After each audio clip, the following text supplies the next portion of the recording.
Assalamualaikum, salam kebajikan dan budaya, shalom. Jadi pada hari ini kita akan ngapain, Chris? Nah, jadi pada hari ini kita akan melakukan video campaign yang dimana tentang klinik perlindungan perempuan dan anak. Yang dimana saya sendiri sebagai Kestopel. Saya Freddy Manalu dan ini adalah kelompok 8 klinik perlindungan perempuan dan anak. Halo, nama saya Yonatan Simamora, saya dari Fakultas Hukum. Sebelumnya boleh tahu Kak, namanya siapa dan apa pekerjaannya?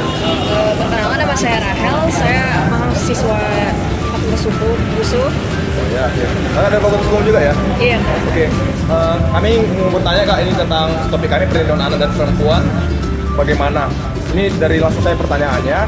Menurut Kakak nih, apa saja contoh kekerasan yang sering terjadi terhadap perempuan dan anak? Kalau dari Undang-Undang Perlindungan Perempuan dan Anak yang saya baca, ada beberapa jenis. Salah satunya itu ada kekerasan secara fisik, kekerasan secara verbal, penelantaran, kemudian ada juga kekerasan secara psikis. Kalau misalnya Kakak nih lihat kekerasan terjadi, apa yang biasa Kakak lakukan menanggapi hal tersebut? Kalau biasanya sih saya pertama kali itu ketika ada di TKP saya melaporkan. Nah, kalau misalnya pelaporan pertama sih kayak saya laporkan ke pihak berwenang ya, contohnya kepolisian ataupun lembaga bantuan hukum lainnya. Gitu ya, Kak. Nah gini Kak, kami mau tanya nih, apa langkah sederhana yang bisa dilakukan keluarga untuk mencegah kekerasan terhadap perempuan dan anak?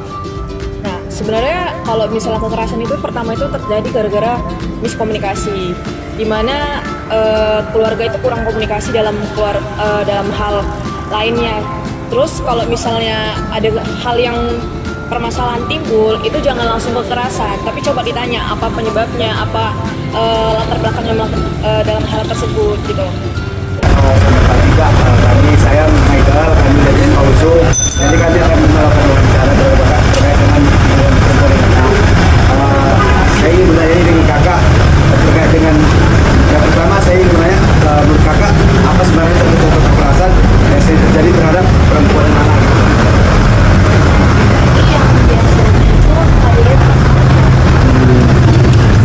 Dan kalau kira-kira perempuan itu dengan rentan nggak jadi korban dan harusnya kenapa gitu?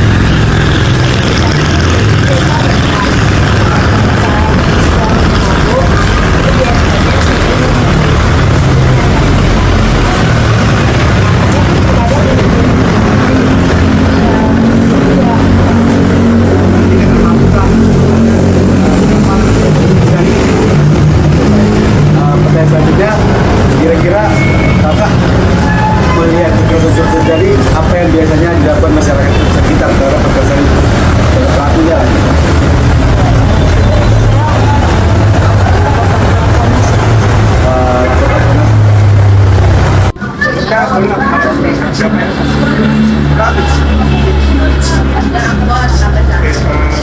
Kami pengen mengucapkan saya minta satu Awas nih. Aku pengen ini Kak, apakah pernah melihat atau mendengar kekerasan jamaah dalam masa? Aku pengen lagi Kak, apakah Kakak merasa bahwa perempuan dan anak itu rentan menjadi korban?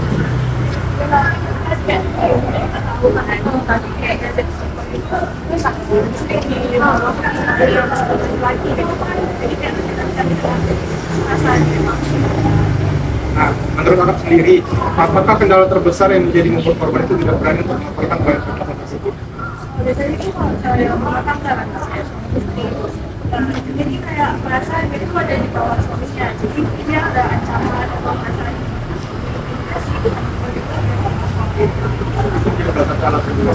apa intervensi baik mereka? Selamat pagi, saya Alvan Selahi dari Fakultas Hukum USU mau melakukan wawancara. Mungkin sebelum kita masuk ke pertanyaan, boleh perkenalkan diri dulu Kak?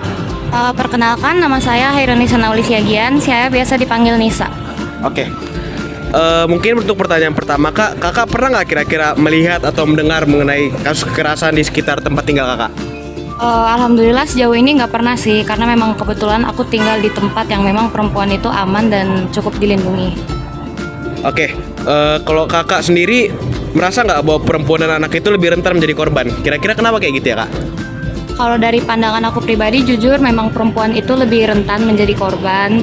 Ini mungkin juga alasannya, salah satu faktornya itu karena stereotip atau stigma dari masyarakat yang menganggap perempuan itu pihak yang lemah. Oke, kalau menurut kakak kira-kira apa sih kendala terbesar yang membuat korban itu nggak berani gitu untuk melapor gitu, Kak? Kalau dari pandangan aku sendiri, memang banyak hal yang membuat korban itu takut untuk melapor. Salah satunya adalah kadang memang korban itu masih mendapat ancaman dari pelaku.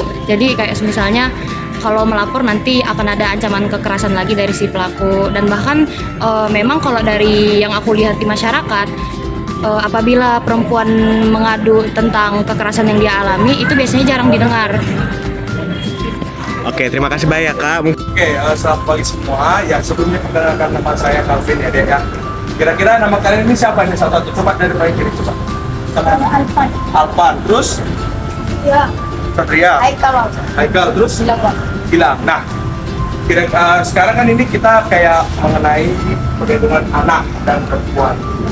Itu merupakan tanggung jawab kita bersama. Nah, kira-kira nih dari adik-adik, apa sih yang adik-adik tahu tentang itu perlindungan anak? Dapat salah satu pertanyaan. Apa dia tahu? Jaga ya? Hah? Jaga ya? Bukan. Kita kayak perlindungan anaknya itu gitu. Ya. Kira-kira apa sih yang kalian tahu gitu tentang perlindungan anak? Atau kayak apa sih yang harus dilindungi dari anak gitu? Menurut kalian apa gitu? Fisiknya terus, mentalnya terus. Perkembangannya kira-kira juga. Terus kira-kira nih adik-adik pernah nggak di sekitar rumah kalian atau hubungan kalian itu kayak ada yang kekerasan terhadap mama kalian atau anak-anak gitu? Ada kekerasan nggak? Pernah nggak kalian lihat langsung atau tahu itu tetangga gitu? Bentuknya apa kira-kira? Cambuk bang. Cambuk atau KDRT gitu?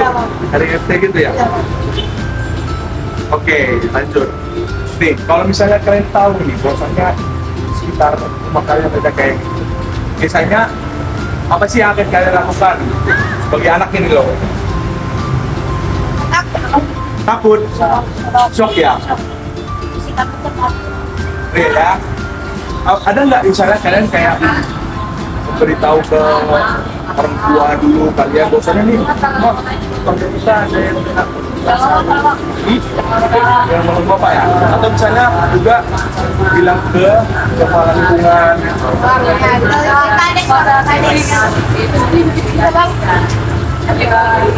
Ya. Kira-kira nih menurut kalian bahwasanya anak-anak dan orang tua itu anak-anak itu perlu nggak sih? Kenapa?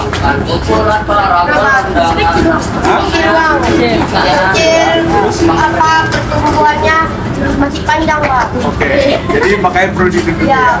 Oke. Oke, baik.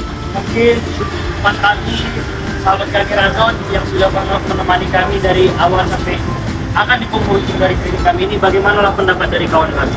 Nah, saya memang program ini sangat ya, karena di dalam pemerintahan di dalam harus juga memang banyak pemuda sekarang yang kayak perempuan kita kan memang kita sebagai generasi muda jadi kita memang menjaga untuk melindungi perempuan dan anak.